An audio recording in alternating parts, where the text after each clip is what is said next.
بسم الله الرحمن الرحيم، اللهم صل وسلم على سيدنا محمد. النهارده عندنا حبه طماطم كده هنصلصهم مع بعض. هنبتدي طبعا في تفريزات رمضان، كل سنه وانتم طيبين. لو عندك حبه طماطم كده زياده هنغسلهم، وبعد كده هجيب الطماطم يغسلها وافتحها كده من تحت كده، وبعد كده احطها في الحله زي ما هي على النار واطيه، واحط لها حبه ملح وحبه سكر، واحط لها شويه اضافات كده عشان تعزز اللون معانا، والله احسن بين ايدينا يا رب.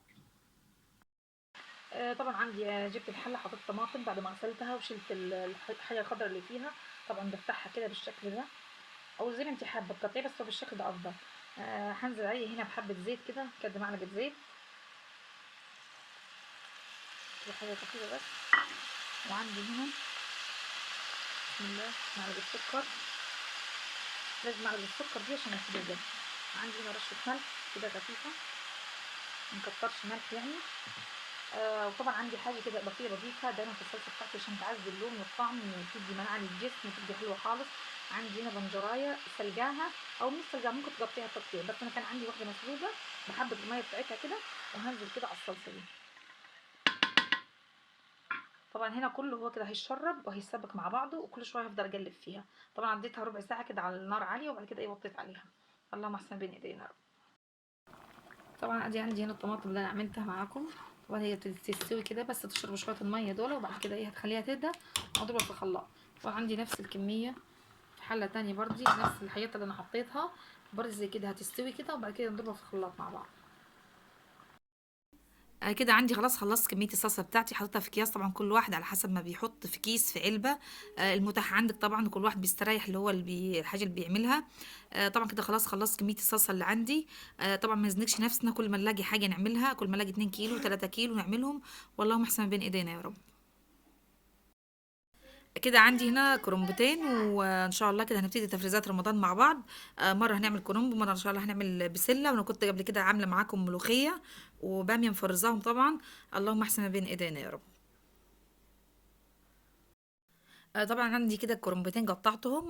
طبعا زي ما انتم شايفين الورق بتاعهم حلو، بسم الله ما شاء الله، الله اكبر. طبعا حطيت حله عندي على البوتاجاز، حطيت فيها حبه ملح وحبه كمون، حب صحيح، طبعا عشان ايه الريحه بتاعت الكرنب وكده، وهنسلقهم مع بعض ان شاء الله. هنا عندي حته السلق، حطيت حبه ملح، حطيت حبه كمون، وطبعا ببتدي هسلق في الكرنب، هسلق كده حبه حبه، كام واحده كده يعني، وبعد كده ان شاء الله هنكمل باقي السلق بتاعنا.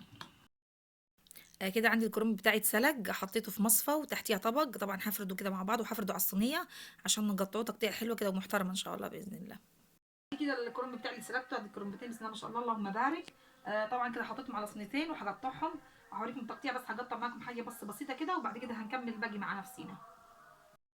طبعا عندي كده ورقه هنا، باخد العرق بتاعها ده الوسطاني كده، هوريكم تقطيعه سهله خالص دي، بكل سهوله تجي مطبقاها كده، تجي لماها كده،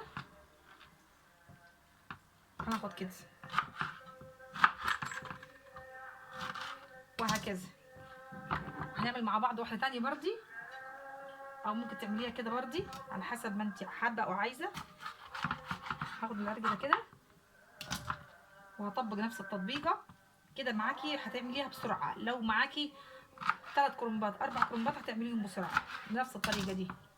تمام. وبعد كده لما باجي بحشي بفردها كده، واحشي على كد الصوبع واقطع. تمام.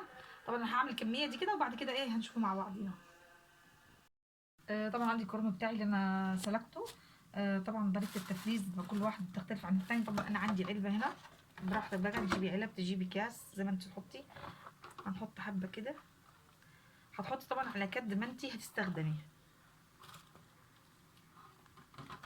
هنسويها كده ونقفلها. وفي طريقه تانية، هنحط هنا حبه كده في الكيس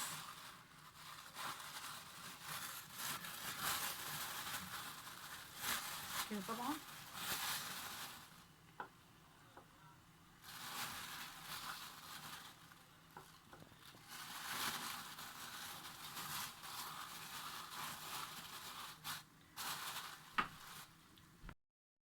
كده خلاص انا خلصت الكرنب بتاعي، حطيته في كاس وحطيته في علب، طبعا كل واحد على حسب الطريقه بتاعته التخزين بتاعه. وكل ما نلاقي حاجه نعملها نخفف علينا، اللهم احسن بين ايدينا يا رب.